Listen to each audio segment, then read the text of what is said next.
kesempatan untuk mengambil foto pelatihan ini. Para wartawan silakan kembali ke tempat masing-masing.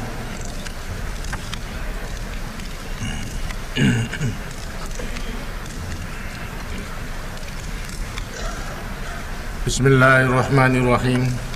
Saudara Ketua, para Wakil Ketua, dan para anggota Dewan Perwakilan Rakyat yang saya hormati, para undangan dan hadirin yang berbahagia, saudara-saudara sebangsa dan setanah air, Assalamualaikum warahmatullahi wabarakatuh.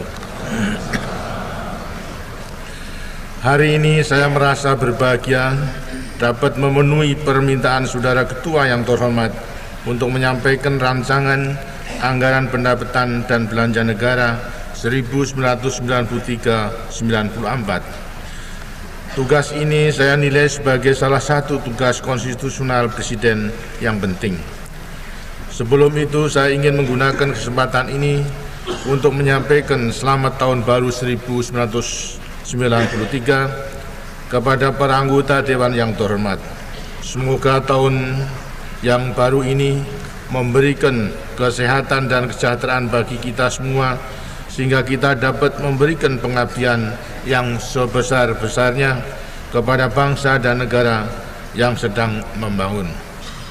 Masih dalam suasana perayaan Natal, saya ingin juga menyampaikan ucapan selamat Natal kepada para anggota Dewan dan hadirin semua yang merayakannya. Saudara Ketua yang terhormat, rancangan APBN 1993-94 yang saya ajukan kepada Dewan yang terhormat hari ini sangat penting dan sangat strategis sifatnya dalam keseluruhan perkembangan dan pembangunan bangsa kita. Di dalamnya terkandung apa yang akan kita kerjakan sebagai bangsa dalam tahun terakhir Republik kelima. Kita sungguh-sungguh sedang memasuki tahun yang merupakan tonggak sejarah. Kita memasuki tahun yang menentukan. Kita akan merampungkan pembangunan jangka panjang tahap pertama. Karena itu, dalam tahun terakhir Republik kelima itu, kita harus mengambil langkah-langkah strategis untuk memantapkan kerangka landasan pembangunan. Dengan begitu kita benar-benar siap memasuki era tinggal landas. Langkah-langkah strategis itu mungkin saja merupakan langkah yang berat. Dengan meratakan jalan hari ini, perjalanan pembangunan kita di hari esok akan lebih lancar. Pembangunan kita tetap berpusat pada pembangunan ekonomi. Namun pembangunan suatu bangsa berarti pembangunan semua segi kehidupan yang lain. Tertinggalnya pembangunan suatu bidang akan membuat jalannya pembangunan itu pincang, dan itulah sebabnya dalam membicarakan rancangan APBN tahun terakhir Republik kelima ini, saya ajak kita semua meneliti keadaan bangsa kita sekarang. Semuanya itu kita lakukan dengan pikiran yang jernih, dengan hati yang tenang, dan dengan rasa tanggung jawab yang besar. Semua yang baik kita mantapkan, kita perluas dan kita perdalam. Yang masih terbengkalai kita benahi, yang bengkok kita luruskan, prakasa-prakasa baru kita lancarkan, dan inilah makna dari pembangunan yang berkesinambungan dengan keberanian untuk mengadakan koreksi dan penyegaran yang terus-menerus. Sasaran kita dalam pembangunan jangka panjang tahap pertama adalah meletakkan landasan yang kukuh kuat bagi pembangunan nasional tahap berikutnya yang harus tumbuh dan berkembang dengan penuh kemandirian. Landasan yang kuat itu mencakup landasan ideologi, politik, ekonomi, sosial budaya, dan pertahanan keamanan. Didukung oleh semangat kebangsaan yang tumbuh sejak awal abad ke-20 ini, ditempa oleh suka dukanya perjuangan membangun negara baru, maka landasan ideologi dan politik bagi pembangunan bangsa kita sekarang sudah cukup kuat. Dengan sabar, hati-hati, dan tekun, kita membangun rangkaian konsensus nasional dalam menjabarkan dan mengamalkan Pancasila dan Undang-Undang Dasar 45. Di bawah naungan Undang-Undang Dasar 45, kita telah 5 kali melaksanakan pemilihan umum. Dengan segala kekurangan yang masih ada, lembaga tertinggi negara dan lembaga-lembaga tinggi negara makin berfungsi dan saling berhubungan sesuai yang diinginkan oleh Undang-Undang Dasar 45. Keyakinan kita makin mantap bahwa setiap orang, setiap golongan, dan setiap umat mempunyai tempat yang absah dalam kehidupan bangsa dan negara kita yang berdasarkan Pancasila. Perbedaan pendapat di antara kita tidak lagi mengenai hal-hal yang mendasar dalam kehidupan negara, melainkan mengenai wujud pelaksanaannya. Hal itulah yang berkembang dalam masyarakat. Hal itu pula yang berkembang di lembaga-lembaga perwakilan. Apapun isi dan lingkupnya, perbedaan pendapat itu tidak lagi menggoyahkan sendi-sendi kebersamaan kita. Semuanya itu kita syukuri sedalam-dalamnya. Lebih-lebih jika kita saksikan dengan pedih masih banyaknya bangsa-bangsa lain yang dilanda oleh pertikaian dan permusuhan dalam tubuhnya sendiri.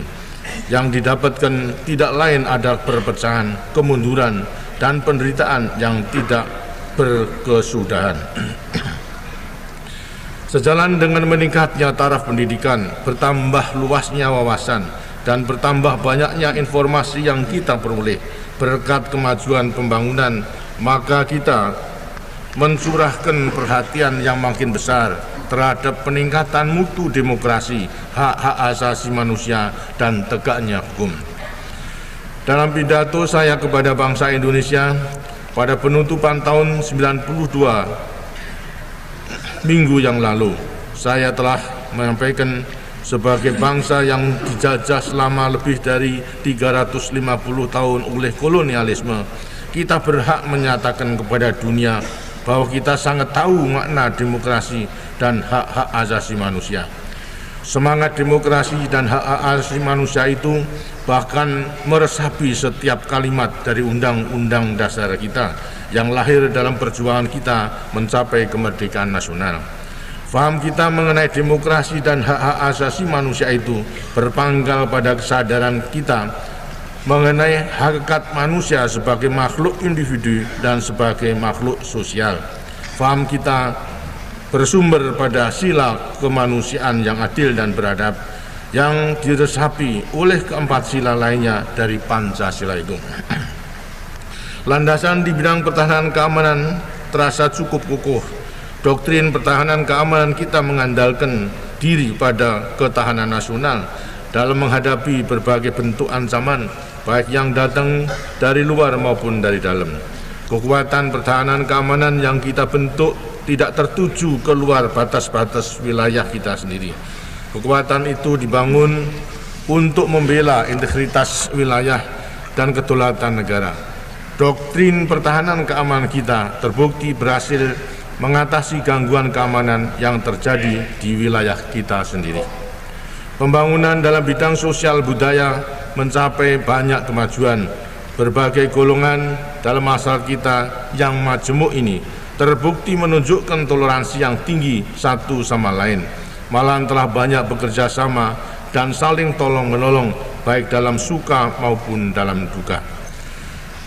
Namun sukar dihindari tampilnya sekali-kali unsur ekstrim dalam setiap golongan yang secara sengaja ataupun tidak sengaja mengganggu hal-hal yang amat peka dalam hubungan antar golongan ini. Hal ini memerlukan kewaspadaan dan sikap arif dari kita semuanya, terutama para pemuka masyarakat dan pemuka agama, semua golongan dan lapisan. Sementara itu, dewasa ini kita hidup dalam dunia yang sedang berubah. Kehidupan ekonomi dunia sedang mencari bentuk dan keseimbangan baru. Pengelompokan regional sedang bermunculan. Kita memang terus berjuang untuk menghidupkan kembali dialog utara-selatan demi terwujudnya keadilan ekonomi dunia. Kita tidak hanya menunggu-nunggu saja. Keadilan ekonomi dunia itu kita berjuang dengan nyata bersama-sama negara-negara gerakan non-blok lainnya sebagai pelaksanaan dari pesan Jakarta yang merupakan hasil KTT 10 gerakan non-blok beberapa bulan yang lalu. Sebagai ketua gerakan, kita terus berusaha sekuat tenaga melaksanakan semua keputusan yang telah diambilnya itu. Adapun arah perkembangan ekonomi dunia, kita juga harus tetap memberikan perhatian sepenuhnya pada upaya-upaya yang tidak henti-hentinya untuk memperkuat ketahanan ekonomi kita. Daya saing kita harus meningkat agar kita mempunyai tempat yang bermakna dalam percaturan ekonomi dunia itu. Sidang Dewan yang terhormat, di bidang ekonomi kita memasuki tahun 93 dalam suasana yang lebih mantap dibanding setahun yang lalu. Waktu saya menyampaikan rancangan APBN 1992-93 kepada Dewan yang terhormat, kita sedang di tengah-tengah upaya untuk menurunkan suhu perekonomian kita. Setahun yang lalu, kita sedang menghadapi tekanan inflasi yang cukup kuat. Defisit transaksi berjalan yang besar, arus pinjaman komersial luar negeri yang hampir melampaui batas yang aman.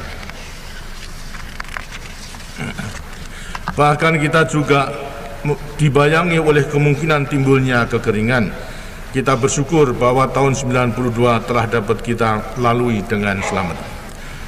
Sekarang berdasarkan petunjuk-petunjuk yang ada, kita dapat merancang APBN 93-94 dalam keadaan perekonomian kita yang lebih baik. Karena itu kita merasa lebih optimis dalam perjalanan yang akan dilalui ekonomi kita dalam tahun 1993-94 ini. Kendati pun demikian, tahun 92 bukanlah tahun tanpa masalah, bukan tahun yang bebas dari peristiwa-peristiwa yang kurang menyenangkan. Kekeringan memang tidak terjadi, tapi datang musibah bencana alam lain, yaitu banjir dan gempa bumi di beberapa wilayah di tanah air kita. Bencana-bencana itu sangat mempengaruhi kehidupan masyarakat dan kehidupan ekonomi setempat. Gempa bumi yang baru-baru ini menimpa Flores telah menimbulkan kerugian yang sangat besar. Saudara-saudara kita di Flores dan pulau sekitarnya mengalami penderitaan yang sangat berat. Musibah itu telah menggugah rasa keprihatinan kita semua yang mendalam dan secara tidak langsung menguji rasa kesetiakawanan kita sebagai bangsa. Sungguh mengharukan tanggapan dan uluran tangan yang spontan dari seluruh penjuru tanah air, dari seluruh kalangan, golongan dan umat semua agama. Ini semua adalah wujud nyata rasa kesetiakawanan dan rasa kemanusiaan bangsa Indonesia. Semoga Tuhan Yang Maha Esa memberikan tempat yang layak kepada arwah saudara-saudara kita yang tewas. Semoga kepada seluruh keluarga yang ditinggalkan diberinya ketabahan lahir dan batin. Dari mimbar ini saya atas nama rakyat dan pemerintah Indonesia ingin sekali lagi menyampaikan rasa terima kasih yang dalam atas ucapan bela sungkawa, keprihatinan dan pemberian bantuan dari banyak sekali kepala negara, kepala pemerintahan dan badan-badan internasional. Sementara itu, meskipun kegiatan ekonomi secara nasional masih tetap meningkat, beberapa cabang perekonomian masih belum sepenuhnya pulih dari kelesuan. Beberapa cabang lainnya mengalami masalah perburuan. Lainnya lagi masih harus menuntaskan proses konsolidasinya. Tetapi apabila kita melihat berbagai peristiwa dan masalah tadi dalam perspektif nasional dan dalam wawasan yang lebih luas, maka semua itu menunjukkan bahwa bahtera ekonomi kita itu sendiri tetap tegar menuju ke depan. Secara keseluruhan, ekonomi nasional kita memang telah mengalami berbagai kemajuan dibanding setahun yang lalu. Marilah sama-sama kita menelitinya. Melalui berbagai kebijaksanaan yang kita ambil dalam tahun yang baru lalu, tekanan inflasi secara bertahap dapat dikurangi. Selama tahun 92, laju inflasi dapat kita kendalikan pada tingkat yang rendah, yaitu 4,94%. Selama hampir 25 tahun membangun, kita hanya mengalami 2 tahun dengan laju inflasi yang lebih rendah dari itu, yaitu dalam tahun 71 dan tahun 85. Keberhasilan ini patut kita catat dan harus kita pertahankan. Kestabilan harga memang harus kita upayakan dengan sungguh-sungguh karena inflasi mempunyai dampak luas terhadap berbagai segi kehidupan masyarakat. Harga-harga kebutuhan rakyat yang mantap adalah landasan bagi terciptanya rasa tentram dan ketenangan hidup rakyat. Sebaliknya, harga-harga yang terus membubung merupakan sumber kesengsaraan masyarakat dan keresahan sosial. Harga-harga yang stabil juga merupakan syarat untuk memeratakan hasil-hasil pembangunan yang benar-benar dirasakan oleh masyarakat luas. Demikian pula hanya dengan suasana harga-harga yang stabil, maka para petani kita, para usahawan kita dapat mengelola usaha mereka secara lebih produktif, mengatur produksi mereka secara lebih pasti, dan menyusun rencana investasi mereka secara lebih rasional dan lebih berwawasan jangka panjang. Semua itu berpangkal pada adanya kestabilan harga. Sesungguhnya lah harga-harga yang stabil berdampak bagi pemerataan dan pembuatan ekonomi. Situasi tersebut semakin mantap. Setelah tahun 92, harga minyak ekspor kita baik, sehingga penerimaan ekspor gas cukup mantap. Yang sangat mengembirakan adalah perkembangan ekspor migas. Selama 10 bulan pertama tahun 92, ekspor migas meningkat dengan hampir 20%.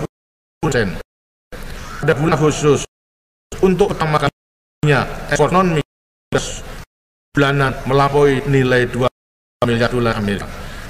Pada bulan Oktober nilai ekspor non migas mencapai lebih dari 2,3 miliar dolar Amerika. Perkembangan ekspor non migas yang cukup besar hari ini terjadi justru dalam suasana ekonomi dunia yang secara umum masih saja lesu. Hal ini makin mempertebal keyakinan kita bahwa upaya-upaya dan langkah-langkah deregulasi yang kita ambil sampai saat ini memang membawa hasil. Juga tampak bahwa ekspor non-migas kita telah menemukan momentumnya. Tugas kita selanjutnya adalah memelihara dan memperkuat momentum yang sudah tercipta itu.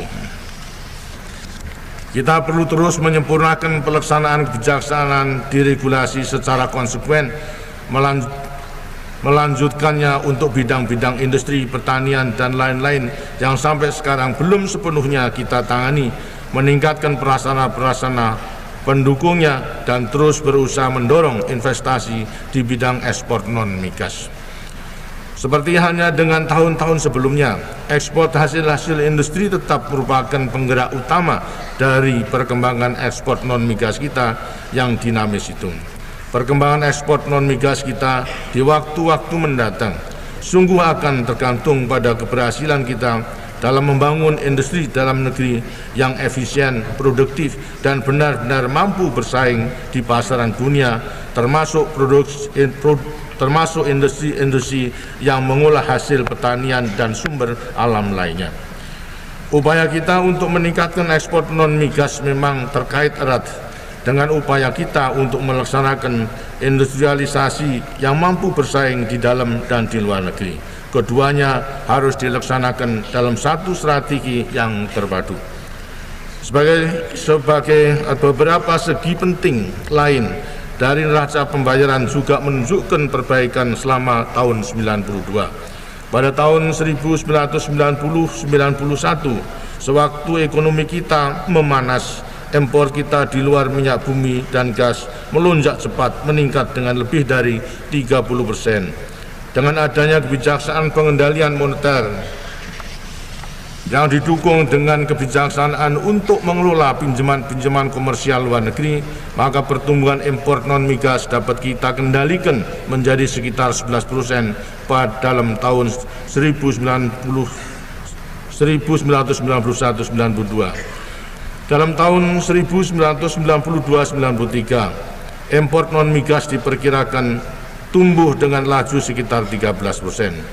Dengan kembalinya pertumbuhan impor pada tingkat yang lebih normal dan dengan ekspor non-migas yang diharapkan dapat terus meningkat, maka perimbangan antara ekspor dan impor menjadi lebih baik. dan defisit transaksi berjalan secara bertahap mengecil pula. Dalam tahun 1991-92 yang lalu, defisit transaksi berjalan masih besar, yaitu mencapai 4,4 miliar dolar Amerika. Perkiraan sementara menunjukkan bahwa untuk tahun 92-93 ini defisit tersebut dapat turun menjadi 3,8 miliar dolar Amerika. Untuk tahun 1993-94 nanti, apabila kita mampu mempertahankan momentum ekspor kita dan apabila pertumbuhan impor tetap dalam batas-batas yang normal, maka defisit transaksi berjalan dalam neraca pembayaran kita perkirakan akan dapat turun lagi menjadi sekitar 3,2 miliar dolar Amerika. Kecenderungan ini menunjukkan bahwa kita dewasa ini sedang dalam proses menuju ke arah tingkat defisit transaksi berjalan yang lebih wajar, yaitu yang mampu kita pikul dalam jangka panjang. Upaya kita untuk mengkoordinasikan pinjaman komersial luar negeri melalui tim PKLN juga nampak membawa hasil. Seperti kita sadari, pinjaman komersial luar negeri mengandung persyaratan bunga dan masa pengembalian yang berat. Karena itu, apabila dimanfaatkan melalui batas-batas yang aman, jelas dapat memberatkan neraca pembayaran di waktu mendatang. Selama beberapa tahun yang lalu, pinjaman komersial luar negeri meningkat sangat cepat. Tetapi selama tahun 92, perkembangannya mengarah pada kestabilan dan tidak menunjukkan pelonjakan-pelonjakan yang mengkhawatirkan. Namun dalam masalah ini, kita sama sekali tidak boleh meninggalkan kewaspadaan dan sikap berhati-hati. Sebab apabila pinjaman komersial melonjak dengan cepat, maka situasi ekonomi kita di dalam dan di luar negeri akan berubah dengan cepat pula. Karena itu adalah mutlak bahwa perkembangan pinjaman komersial luar negeri harus tetap kita waspadai dengan cermat dan pelaksananya harus benar-benar sesuai dengan urutan prioritas nasional. Dalam pada itu, cadangan devisa kita terus meningkat yang sekarang mencapai lebih dari 11 miliar dolar Amerika. Ini merupakan perkembangan positif dalam neraca pembayaran kita. Semua hasil-hasil positif tadi tidak kita capai dengan cuma-cuma tanpa pengorbanan. Sejak awal kita menyadari bahwa kita harus melewati masa penyesuaian ekonomi yang tidak ringan. Menurunkan suhu perekonomian berarti mengurangi kecepatan perputaran mesin ekonomi setidak-tidaknya untuk sementara waktu. Dalam tahun 92, beberapa cabang kegiatan ekonomi mengalami perlambatan dan bahkan kelesuan. Namun di banyak cabang kegiatan ekonomi yang lain, irama kegiatannya tetap memadai dan beberapa di antaranya justru meningkat terus. Ekspor non-migas masih tetap kuat. Produksi hasil-hasil industri terutama yang dipasarkan untuk ekspor tetap berkembang dengan baik. Karena curah hujan yang cukup, maka produksi tanaman pangan ternyata juga baik. Dalam tahun 92 produksi padi diperkirakan naik dengan lebih dari 5%, sedangkan dalam tahun 91 yang lalu mengalami kemerosotan sebagai akibat dari kekeringan di beberapa daerah penghasil. Dalam pada itu, nilai proyek-proyek IMDN yang disetujui selama tahun 92 menurun dibanding tahun sebelumnya, tetapi nilai totalnya tetap memadai. Dan apabila dilaksanakan, maka akan mampu mendukung kegiatan ekonomi di waktu-waktu mendatang.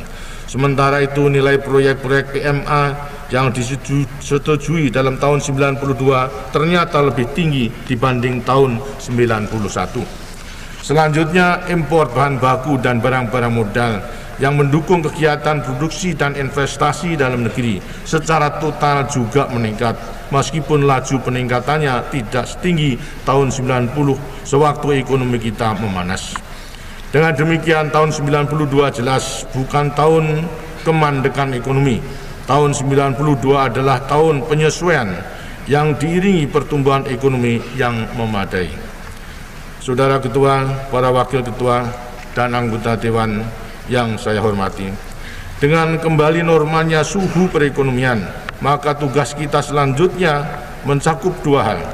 Yang pertama adalah mengkonsolidasikan situasi stabil yang telah dicapai itu. Dan yang kedua adalah terus memperkuat kemampuan perekonomian kita agar dapat melaju lebih cepat tanpa menimbulkan lagi pemanasan suhu ekonomi. Kita ingin tumbuh dengan laju yang cukup tinggi dalam suasana yang stabil.